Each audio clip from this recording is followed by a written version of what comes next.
सनसनीखेज खुलासा हो चुका है कि जो नुसैरत कैंप में जो इजराइल ने अपने 4 बंदूकों को छुड़ाने के लिए बमबारी की थी, जिसमें अब 150 नहीं 210 फिलिस्तीनी नागरिक मारे जा चुके हैं। बहुत ही हृदयवर्धक वीडियोस वहां से आ रहे हैं। उस कत्लेआम में अमेरिका का सीधे हाथ था, और सीधे हाथ का मतलब कि केवल ये नहीं कि एम्यूनिशन अमेरिका का था या जो हथियार सप्लाई की वो अमेरिका के थे, बल्कि जो बेड़ा, जो कि अस्थाई बेड़ा या तैरता बेड़ा, जो बंदरगाह अमेरिका ने आर्टिफिशियल पायर बनाया है, जिसके बारे में हम कई बार आपको बताया कि उसका असली मकसद क्या हो सकता है, उसको यूज किया गया इस कत्लेआम में। अमरीश मिश्रा स्पीक्स में आपका स्वागत है।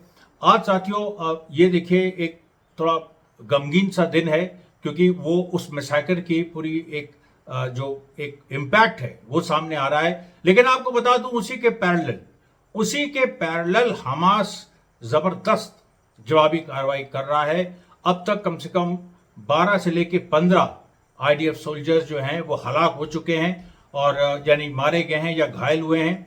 और जो कल जो घटना हुई थी उसमें एक बहुत बड़ा आईडीएफ ऑफिसर, काउंटर टेररिज्म वाला ऑफिसर, वो उस घटना में मारा गया, उसकी मौत हुई। और उसकी एक मौत से जिस तरीके से इजराइल हिला, उसके परिणाम ये हुए कि कम से कम हजारों मतलब 30 से 40 हजार इजरायली जो वहां पर निवासी हैं इजराइल के, वो सड़क पे आ गए और उन्होंने नेतन्याहू से कहा कि तुमने 4 बंधक तो छुड़वाए हैं, लेकिन 4 बंधकों को अब तुमने छुड़ा लिया है, तो जिस तरह से छुड़ाया वो उस तरीके से बाकी बंधकों की अब जान मुश्किल है, बहुत मुश्किल है कि बाकी बंधकों को भी इस तरह से बच जाएंगे। क्योंकि क्या है कि हमास ने एक स्टेटमेंट में कल ही कह दिया था कि जो बंधक आईडीएफ ने छुड़वाए हैं 4, उसी प्रक्रिया में कम से कम 4 और बंधकों को इजराइल ने गोली मार दी।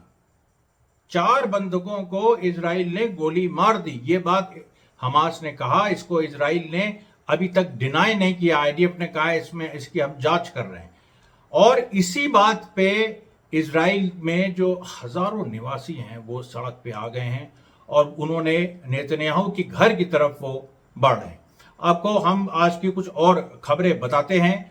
उसके पहले मैं ये कहना चाहूंगा कि थोड़ा सा एक नाराजगी मुझे इस बात की है कि भाई देखिए, जो लोग इस तरीके से जो बातें करते हैं, जब हम ऐसे वीडियो डालते हैं जिसमें रेजिस्टेंस का अपर हैंड है, रेजिस्टेंस ने मारा है, तो उसके व्यूज दूसरी तरह के होते हैं। और जब हम वो वीडियो डालते हैं जिसमें फिलिस्तीनी नागरिक मारे गए हैं, तो उसमें हम देखते हैं कि कहीं ना कहीं उस तरीके का रिस्पॉन्स नहीं मिलता है। सब्सक्रिप्शन फीड से मुझे दिखाई पड़ता है, नोटिफिकेशन में मुझको दिखाई पड़ता है, और इस बात का अफसोस है। क्योंकि आप लोग क्यों ऐसा करते हैं? सवाल यह है कि आज भी इस वीडियो पे आप कमेंट करिए, और कमेंट मुझे बार बार कहना पड़ता है, आप वैसे ही कर दिया करिए। हजारों, कम से कम 1000 कमेंट हर वीडियो में मैं आपसे उम्मीद करता हूं।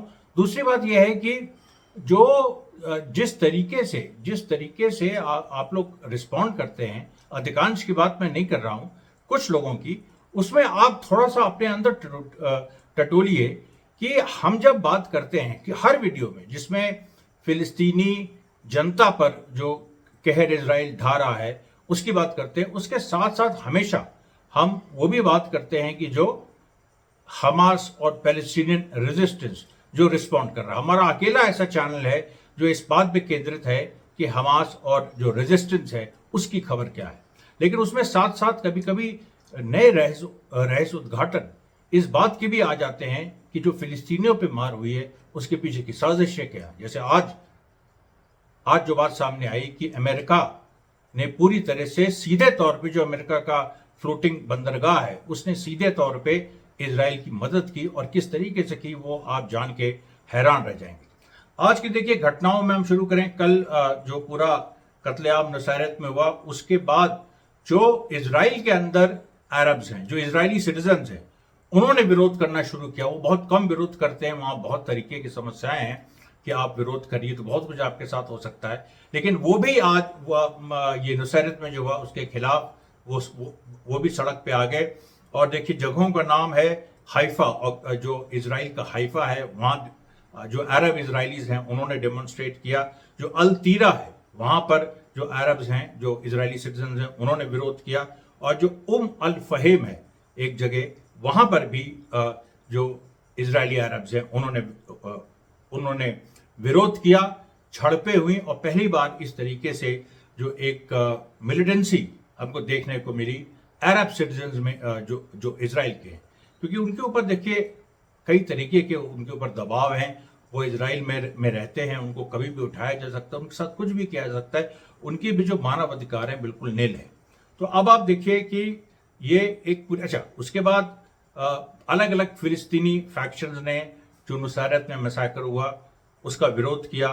फिर जो इजरायली जनता सड़क पे आई, वो पूरी वो उसके वीडियो सामने आए। और फिर आप देखिए कि जो पैलेस्टीनियन इस्लामिक जिहाद जो फिलिस्तीनी रेजिस्टेंस फैक्शन है, उनके जो डिप्टी सेक्रेटरी जनरल हैं डॉक्टर मोहम्मद अल हिंदी, उनका उनका उनका एक स्टेटमेंट आया। वो स्टेटमेंट बहुत महत्वपूर्ण है। वो स्टेटमेंट ये है कि जो भी नुसैरत में हुआ उससे जो एक्सचेंज डील की हम बात कर रहे हैं उस पर कोई फर्क नहीं पड़ेगा। और इस तरीके से की कार्रवाई से अगर आप ये सोचते हैं कि एक्सचेंज डील में जो समझौता होगा जिसमें कितने इजरायली बंधकों को छोड़ना है और कितने फिलिस्तीनियों को रिहा करना है उसके बदले, इन्होंने कहा कि उसकी रेशो बढ़ जाएगा। पहले हम पहले एक इजरायली सैनिक के छोड़ने पे 30 फिलिस्तीनी मांग रहे थे या 90 फिलिस्तीनी मांग रहे थे, अब हम उसकी संख्या 200 कर सकते हैं, 300 कर सकते हैं। ये बात भी आ गई, ये बात बहुत ही क्लियरली आई है। और उन्होंने ये भी कहा कि जो नुसैरत ऑपरेशन है वो लोकलाइज था और उसमें जो है इजराइल को जो नुकसान हुआ वो इजराइल ने नहीं किया, वो इजराइल हाईलाइट नहीं कर रहा है, वर्ल्ड मीडिया हाईलाइट नहीं कर रहा है, और उसका जिस तरीके से उसने किया उसको एग्जैजरेट कर रहा है, बढ़ा चढ़ा के उसको पेश कर रहा है। और ये भी उन्होंने कहा कि ये जो उन्होंने किया इस पूरी प्रक्रिया में वो अपने कम से कम 15 बंधकों को छुड़ा सकते थे, लेकिन 4 को तो उन्होंने वहीं मार दिया और बाकी जो 7 हैं उनको रेजिस्टेंस ने छुपा लिया। उनको किसी भी तरीके से इजरायली जो हमला हुआ बंधकों को छुड़ाने में, उसमें इजराइल नाकामयाब रहा। ये देखिए बहुत बड़ी बात है, इजराइल एक्चुअली नाकामयाब रहा। फिर आप देखिए जो एक पूरी बात आई, हिजबुल्लाह ने जो स्ट्राइक्स की हैं मैतुल्ला में, उसकी पूरी खबर सामने आई। उसके बाद हमास लीडर मोहम्मद मरदवी का स्टेटमेंट आया और उसमें उन्होंने वही कहा कि जो नुसैरत में हुआ उसमें अमेरिका की सीधी मदद थी। किस तरह से मदद थी उसको मैं आगे आपको बताऊंगा। फिर देखिए हमास के जो पॉलिटिकल ब्यूरो मेंबर इज्जत अल रिश्क है, उन्होंने भी इस चीज़ का डिटेल इसकी विवेचना की और उन्होंने कहा कि जो जबलिया में जो इजराइल को हार मिली है उसकी कहीं ना कहीं ये बहुत ज़्यादा एक झल्लाहट है। इजराइल कुछ भी किसी भी तरह किसी भी कीमत पे कुछ भी करने के लिए अपना कुछ अचीवमेंट दिखाना चाहता है, लेकिन उसमें ये बुरी तरह से फेल हुआ है।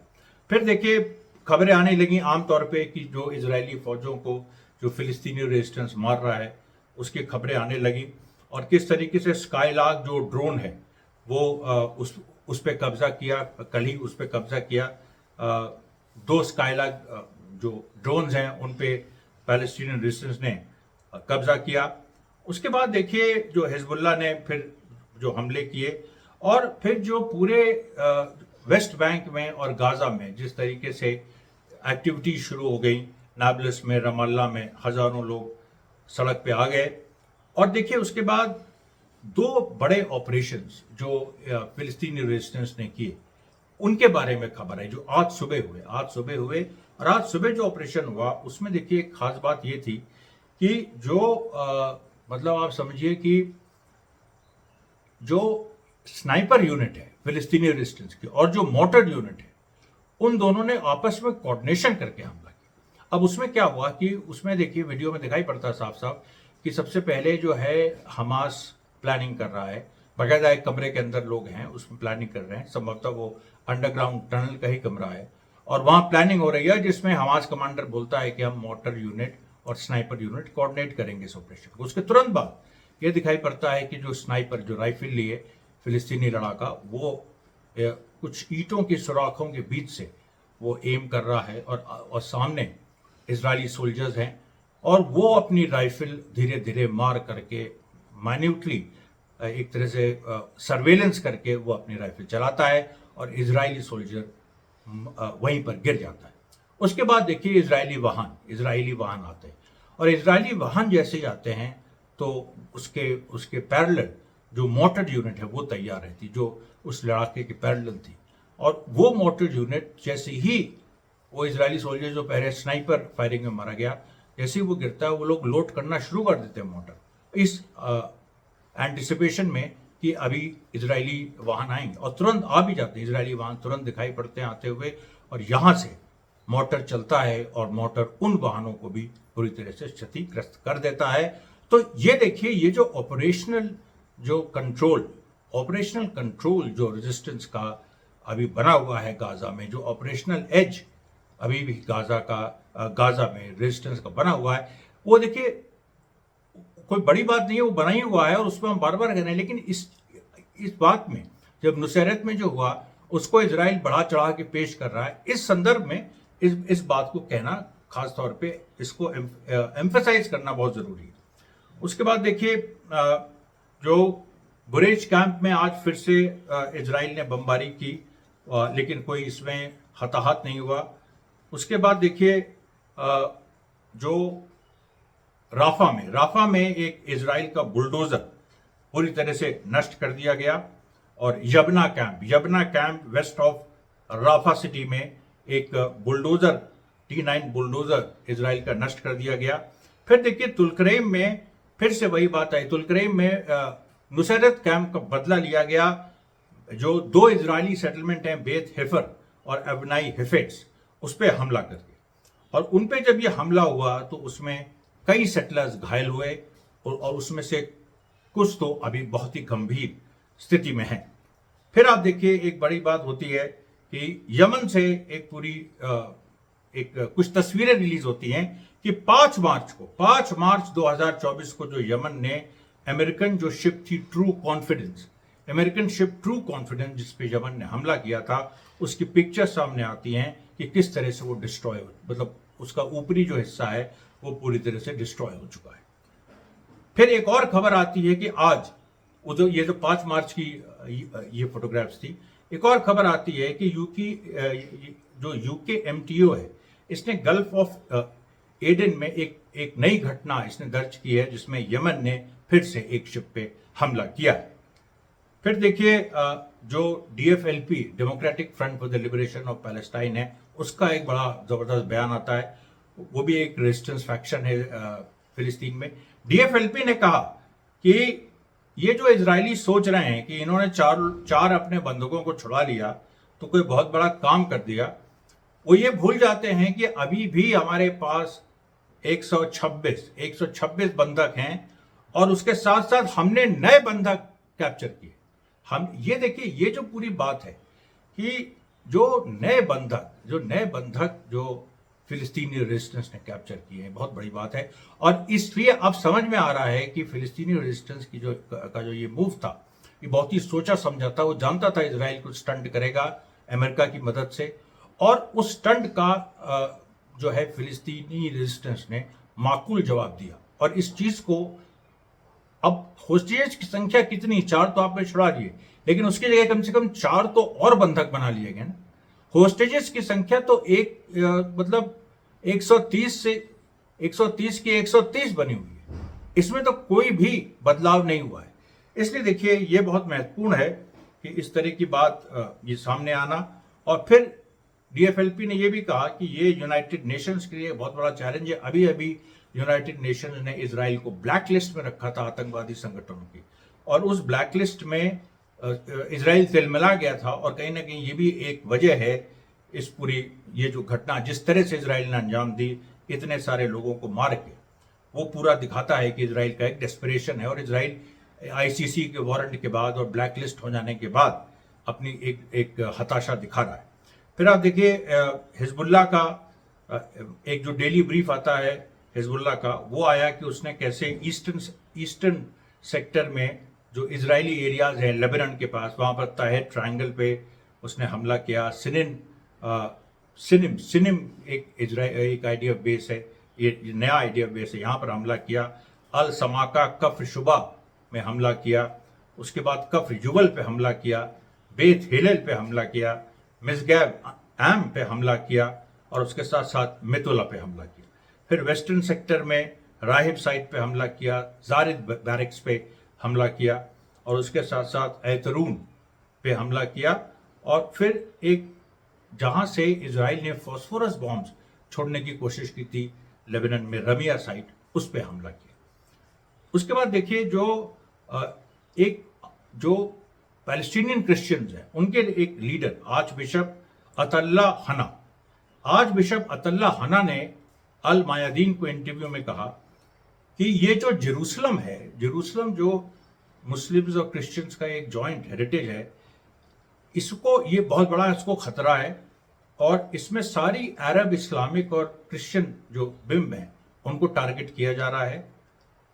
उन्होंने ये भी कहा कि जो फिलिस्तीनी क्रिश्चियन है वो पूरी तरीके से अरब अपने भाइयों के साथ हैं और हर कीमत पे कुछ भी हो जाए वो अरब्स का और मुस्लिम्स का साथ नहीं छोड़ेंगे। ये देखिए फिर से अरब जो मुस्लिम और क्रिश्चियन हैं उनकी यूनिटी की बात।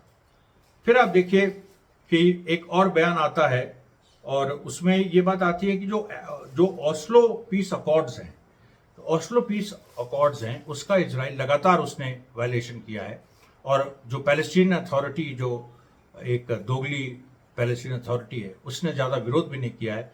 तो इस पे देखिए हमास और तमाम रेजिस्टेंस की फोर्सेस ने यह ऐलान किया है कि ओस्लो अकॉर्ड्स को वो बहुत ही जल्दी ऑफिशियली अनाउंस कर देंगे कि वो ख़त्म हो गए। ओस्लो अकॉर्ड्स को ख़त्म होने का मतलब ये है कि उसके तहत अगर कोई भी पीस इनिशिएटिव होगा जो ओस्लो अकॉर्ड के तहत होगा, या इवन अगर सऊदी अरेबिया ओस्लो अकॉर्ड के तहत कुछ कहेगा कि भाई पैलेस्टीनियन स्टेट बनने जा रहा है तो ये करो वो करो, ऐसी किसी भी चीज़ से सीधे सीधे रेजिस्टेंस इनकार कर देगा। क्योंकि ओस्लो अकॉर्ड्स के अंडर जो इलेक्शंस हुए थे, ये एक टेक्निकल बात भी है, 2006 में उसमें भी उसमें हमास ने पार्टिसिपेट किया था और उसके बाद तो हमास उसका पार्टी है। तो हमास ने कहा कि हमने तो बहुत पहले ही ओस्लो अकॉर्ड्स को नेगेट कर दिया था और ओस्लो अकॉर्ड्स में तो था कि आर्म स्ट्रगल फिलिस्तीनी रेजिस्टेंस नहीं करेगा, लेकिन हमास ने आर्म स्ट्रगल जारी रखा। तो हमास ने कहा कि वो तो हमने पहले ही रेपुटेट कर दिया था, लेकिन फॉर्मली इन राइटिंग हम उसको रेपुटेट कर देंगे, उसके बाद हमारे ऊपर कोई बंधन नहीं रहेगा किसी भी तरीके का, कुछ भी किसी भी तरीके की समझौता वार्ता में शामिल होने के लिए। क्योंकि देखिए हर फिलिस्तीनी, हर बच्चा वहाँ हथियार उठाने को तैयार है, जो नुसैरत में जो घटना हुई उसके बाद। फिर देखिए मोहम्मद दैफ के बारे में खबर आई, इतने बड़े रेजिस्टेंस लीडर, वो बिल्कुल सही सलामत हैं और वो जैसे एक खबर आई थी कि गाजा के अंदर हैं, वो चल फिर नहीं सकते, जो इजराइल ने टॉर्चर किया था, जो उनको एक बार असैसिनेट करने की कोशिश की थी, तो वो बाहर है। और इसकी खबर खुद इजरायली मीडिया ने दी कि मोहम्मद दैफ के बारे में क्यों इजरायली फोर्सेस कह रही हैं या इजरायली सरकार कह रही है कि वो गाजा में है। गाजा में तो यहिया सिनवार है, मोहम्मद दैफ जो है वो बाहर हैं और वो ये बात इजरायली सरकार को इस तरीके से अपनी जनता से झूठ नहीं बोलना चाहिए। फिर देखिए अल दराज नेबरहुड जो उत्तरी गाजा में है, वहाँ पर इजराइल ने बमबारी की जिसमें 4 फिलिस्तीनी शहीद हुए। और देखिए जो दूसरी खबर आती है कि यमन ने एक और जहाज पे हमला किया है। अब 139 प्लस की पहले वो खबर आई थी, अब ये बढ़ के मैं ख्याल से पिछले 2 दिनों में जिस तरह से यमन ने हमले किए हैं 143 के करीब ये पूरी पहुंच रही है। फिर देखिए बलाता कैंप में फिर से लड़ाई हुई, आईडीएफ को वहाँ से पीछे हटना पड़ा। नाब्लिस में जो बलाता कैंप है और जिसमें फिलिस्तीनी रेजिस्टेंस का एक बहुत मजबूत एक वो गढ़ बन गया है वहाँ पर। फिर आप देखिए जो अलवादी ग्रुप है वो सामने आया, उसने भी नाब्लस और ट्यूबस की लड़ाइयों में पूरी तरह से भाग लिया। नाब्लस की लड़ाई के वीडियो भी जारी हुए जिसमें पूरा एक बड़े सनसनीखेज तरीके से 3-4 दीवारों को लांग के कैसे फिलिस्तीनी फाइटर्स पूरा जा रहे हैं, आईडीएफ रैंक्स के बीच में घुस के मार रहे हैं। ये भी देखिए नई चीज़, मैंने ये नहीं देखा पहले कि इजरायली रैंक्स में घुस के मार रहे हैं और वो पीछे से आ रहे हैं, बाएं से आ रहे हैं, दाहिने से आ रहे हैं। इजरायली फोर्सेस जो हैं they are all being taken by surprise. फिर देखिए एक और वीडियो आया है जो कि कल नुसैरत कैंप का, जिसमें जो सिविलियंस का कत्लेआम हुआ उसमें एक पिता दिखाई पड़ता है जिसकी बेटी मारी जा चुकी है और उसका एक बेटा है, बच्चा है, वो करीब 10-11 साल का होगा, उसको वो अपने गोद में लिए हुए है और उसको भी मरा समझ रहा है। और जैसे ही लेकिन उसको वो रखने की कोशिश करता है, जो लोग मारे गए हैं उनके बीच, तो लड़का अपना हाथ हिलाता है और बाप जो है वो खुशी से पागल हो जाता है और वो चिल्लाते हुए अस्पताल की तरफ भागता है कि ही इज अलाइव, वो जिंदा है। बहुत ही मार्मिक ये बुरा क्षण है। देखिए इस तरह की चीज़ें लगातार गाजा में हो रही है, लेकिन एक बात इससे साफ हो रही है, ऊपर वाला किसके साथ है? ऊपर वाला फिलिस्तीनियों के साथ है। और जो ये दुनिया ये अन्याय देख के चुप है। तो मैं आपको एक बार एक इतिहास का नियम और बता दूं कि जो दुनिया अन्याय देख के चुप रहती है वो दुनिया मिट जाती है, उस दुनिया का नामो निशान नहीं रहता है। बड़े बड़े एम्पायर्स, बड़ी बड़ी ताकतें, बड़ी बड़ी फोर्सेस ढह गई, उनका नामो निशान नहीं है जब ये उन्होंने अन्याय को उन्होंने आगे बढ़ाने की कोशिश की। उसके बाद देखिए जो मरकवा टैंक्स जो हैं, 2 मरकवा टैंक इजरायली आज उड़ाए गए अल औदा जो राउंड अबाउट है राफा के पास, वहाँ पर। और फिर देखिए हिजबुल्ला ने फिर अपना एक नया वो जारी किया जिसमें 2 हिजबुल्ला के फाइटर शहीद हुए, लेकिन उसके साथ साथ 4 इजरायली उन्होंने क्लेम किया है हिजबुल्ला ने कि लेबनान बॉर्डर पे 4 इजरायली सोल्जर्स को उन्होंने मारा है, जिसको इजराइल ने अभी तक एक्नॉलेज नहीं किया है। फिर देखिए एक और वीडियो आता है कि जो जिसकी मैं बात कर रहा था कि किस तरीके से स्नाइपर और मोटर यूनिट्स के कॉम्बिनेशन थे और कोऑर्डिनेशन से हमले हुए हैं और इजराइल को जिससे नुकसान हुआ, इजरायली मारे गए, उनके वाहन उड़ा दिए गए। फिर देखिए फिर से एक बार इजराइल ने लेबनान पे बमबारी करने के लिए वाइट फॉस्फोरस का इस्तेमाल किया, लेकिन उसी जगह जहां से वाइट फॉस्फोरस इजराइल छोड़ता है वहां पर हिजबुल्ला ने तुरंत उन्होंने रिस्पॉन्ड किया। बहुत जल्दी देखिए एक बयान भी आया है कि हिजबुल्ला के जो फोर्सेस हैं वो उस वाइट फॉस्फोरस जो प्लांट इजराइल का है उसी को नष्ट कर देंगे। इसके बाद 40 मिसाइल हिजबुल्ला ने, जो इजराइल ने गोलन हाइट्स का हिस्सा कब्जा कर रखा है 1967 से, उस पर 40 मिसाइल एक साथ हिजबुल्ला की लगी और जिससे वो पूरा इलाका भी आग की चपेट में आ रहा है। धीरे धीरे पूरा इलाका आग की चपेट में आ रहा है। फिर एक और देखिए मरकवा टैंक का जो वीडियो है जारी हुआ, जो जबलिया में उसको आज ही टारगेट किया। और फिर देखिए ये पूरी खबर आई कि जो मैंने पहले कहा था कि जो 40 मिसाइल्स हिजबुल्ला ने दागी, तो अल ज़ौरा जो ऑक्यूपाइड जो इजराइल द्वारा ऑक्यूपाइड गोलन हाइट्स हैं, जो सीरिया से छीन के उन्होंने ऑक्यूपाई किया था, उसके अल ज़ौरा एरिया में जो आईडीएफ बेस है वो उसमें आग लग चुकी है और लगातार वो फैलती जा रही है। फिर देखिए ताल अल सुल्तान पे जो राफा में पैलेस्टीनियन रेजिस्टेंस ने इजरायली फोर्सेस पे अटैक किया। फिर एक खबर आती है कि वो आग जो इजरायली गोलन हाइट्स में जो लगी है वो और बढ़ती जा रही है। इधर ताल जोरब एरिया जो साउथ वेस्ट है राफा के, वहाँ पर आरडीएफ के एक जमावड़े को पीछे किया गया, फिलिस्तीनी रेजिस्टेंस ने हमला किया। और देखिए एक जो अस्पतालों की स्थिति है वो बद से बदतर होती जा रही है गाजा में, तो जो एक यूएनओ की रिस्पॉन्सिबिलिटी है उसको रिमाइंड कराया गया। फिर से ताल जोरब एरिया में एक और हमला फिलिस्तीनी रेजिस्टेंस ने किया। और उसके बाद देखिए जो सोफा मिलिट्री साइट है जो गाजा के पास है और जो इजराइल आईडीएफ साइट है, वहाँ पर फिलिस्तीनी रेजिस्टेंस ने रॉकेट छोड़े। फिर इसके बाद एक और देखिए रोज ये हो रहा है, अपाची हेलीकॉप्टर को निशाना बनाया सैम 7 मिसाइल से। फिर देखिए इसके बाद हमास का एक पूरा बयान आता है जिसमें वो लोग नुसैरत हमले के बारे में डिस्कशन कर रहे हैं। और एक सऊदी अरेबिया की तरफ से ये खबर आती है कि सऊदी अरेबिया अपना भी एक पीस प्लान देने की प्रक्रिया में है, जिसमें वो कुछ प्रपोज करेगा कि इस तरीके से गाजा में पीस आ सकती है। और इसमें देखिए ये बात आ रही है कि पीस कीपिंग फोर्स बनाने की बात है ये, जिसमें सऊदी अरेबिया ने कहा है कि अगर रेजिस्टेंस के भी लोग रहेंगे तो उसको कोई आपत्ति नहीं है। हालांकि ये देखिए एक बहुत अजीब सी चीज़ है और इसमें अमेरिका का कोई गेम भी हो सकता है। अब इसमें यहाँ पर जो ब्राजीलियन नेबरहुड है साउथ ईस्ट ऑफ राफा, वहाँ पर भी फिलिस्तीनी रेजिस्टेंस ने हमला किया। यबना कैंप में एक बार और हमला किया और नेतजरीम कैंप में एक बड़ी बमबारी पैलेस्टीनियन रेजिस्टेंस ने की। अब देखिए, और फिर सोफा मिलिट्री साइट में एक और हमला हुआ। और अब ये देखिए कि जो D8 ऑर्गेनाइजेशन है, डेवलपिंग 8 कंट्रीज का एक ऑर्गेनाइजेशन है, 8 जो विकासशील देश हैं जिसकी मीटिंग टर्की में हुई, उन लोगों ने इस पूरे नुसैरत जो मसाकर है इसको उन्होंने कंडेम किया और हर किस्म की मदद फिलिस्तीनियों को देने का वादा किया। अब देखिए, मैं इस पे आता हूं कि जो नुसैरत में हुआ उसमें अमेरिका का क्या हाथ है।